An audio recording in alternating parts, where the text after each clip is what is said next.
હું કે ભાઈલા કઈ નહીં.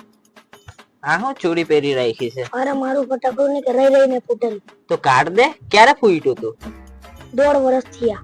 1.5 વર્ષ પહેલા તો કાઢ દેવાય ને. શું કરું? હવે આ શરીરનો અંગ બની ગયો છે. હવે કાઢવાનું મન જ ન થાય. તારા તો કેરેક્ટર લોચા લાગે છે. મારે ફોન કરવા દે.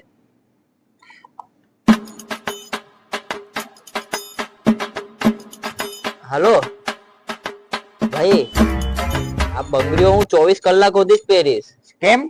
યાર સમજ ને લા યાર, આ શરીરનું એક અંગ બની ગયું તો પછી કાઢવાનું મન જ ન થયું તો યાર. મારી એક શરત છે. શું છે બોલ. બંગડીઓ મેં પહેરાવી છે તો કાઢીશ બી મેં જ. હારું હારું, તું જ કાઢ દેજે. ચાલ હું આવું કાલે. બેસને બેસને. અલા ભાઈ, મારે આ ઝંઝટમાં પડવું ને. એક તો બહુ માથે તું બી કાલો થઈ ગયો છે.